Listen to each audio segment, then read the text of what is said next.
some of you may want to consider blogging if you aren't doing it right now. And those of you who might want to consider blogging are people who are looking for professional positions and you want to showcase your expertise. What a blog does, and this is my daughter right here. She started this blog called Get Fresh Minds. She has a master's degree in innovation and creativity, which is pretty worthless. That's really true. Oh, let's see, we're going to hire masters of innovation. Yeah, right. What else can you do? Well, I don't know. I come up with ideas. And that's what she does. She comes up with ideas, but, she doesn't know the industry or anything. So anyway, she's got to start somewhere. So she started this blog about 2 years ago now, before she graduated from college. She leveraged this blog to get a job with her dream company out of Switzerland, because she started contacting them, and she'd feature some of their information, or she'd contact their information on their blog, and then she'd drive them back to her blog and say, maybe you want to see this post I wrote.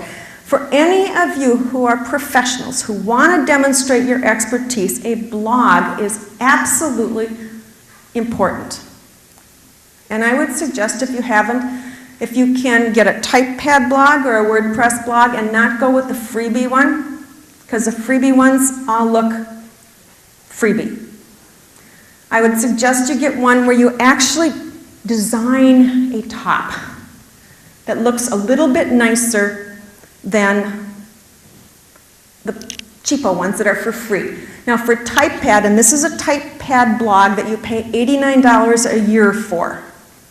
It's not expensive. I think this is the $89 version she's got. And you can do all sorts of customization. If you don't know how to blog, and this is beyond your capability, I need to tell you how I got started blogging. I have a friend named Brian. He said to me, Jill, you should be blogging. I said, Brian, I hate technology. I'm not good on technology stuff. He said, come over to my office. And in 2 hours, he had me set up and ready to type.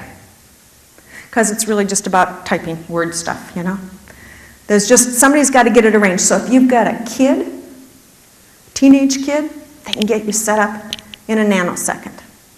But what you want to do, that's true, they can get you set up in a nanosecond if you're not good yourself. But what you want to write about is your profession. You want to write about what's happening in your profession and what people are doing. And if you're in finance, you write about financial things. And you read the news and you write about what's happening in finance. And if you see something has gone wrong here and and you have an idea, comment on it. And you link to other people's blog. But mostly, I want you to write about what you know. Here's why. You stand out from the average person who sends in a resume. And you have something that showcases your knowledge and expertise. And you say to people, when you send in your resume or you send them an email, because there's a lot of email communications, you have your blog link here. And you send people to your blog and you say, you might want to take a look at this article that I wrote on this. And here's what else you can do with a blog. You can call interesting people and interview them for your blog. So say you want a job in finance and you can call up the chief financial person at who knows where, and you can say, I have a blog on finance, and I have a few questions and I'd like your opinion on these. And you ask questions, you type it up, and now, guess what? Your status has been raised because you interviewed the expert. Do you see how that happens? Does that make sense?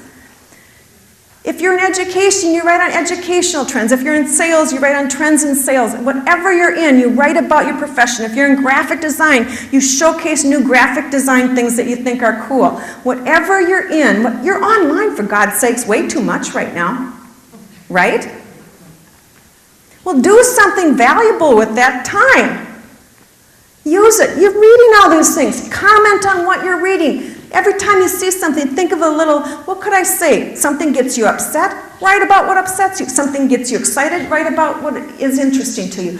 That's what a blog does. And make sure it's focused on something that the person you'd like to hire you would find interesting. And would say, whoa, this person clearly loves this topic. And look at all this original thinking, and look at all the things that you've done. You can even, you can record interviews and put podcasts up. I mean, I've seen some people do some very cool stuff, borrowing other people's expertise into their blog to help lift them up and showcase them as people with initiative. There's so much you can do.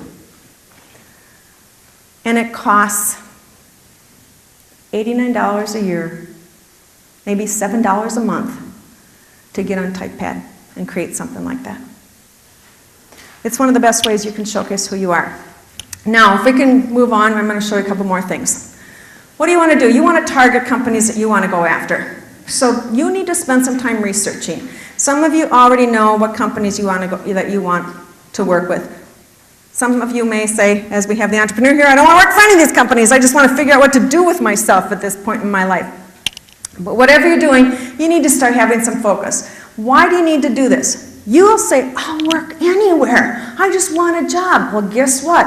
When you say I'll work anywhere, that doesn't help anybody know how to help you, nor does it allow you to demonstrate and showcase your expertise. Because if you're working anywhere, you're looking scattered. But if you say, I'd really like to get a job at General Mills or Target or even smaller companies, the Imaging Path, whatever it is, I'd like to get a job there, then you can do something that takes you beyond the average job seeker. And it comes through doing your homework. Now, I have been amazed, and I talk with a lot of people who hire. And I have been amazed what they tell me. They tell me if somebody would come in and understand our business and have invested a number of hours understanding our company and thinking about what was going on, they would knock out the interview.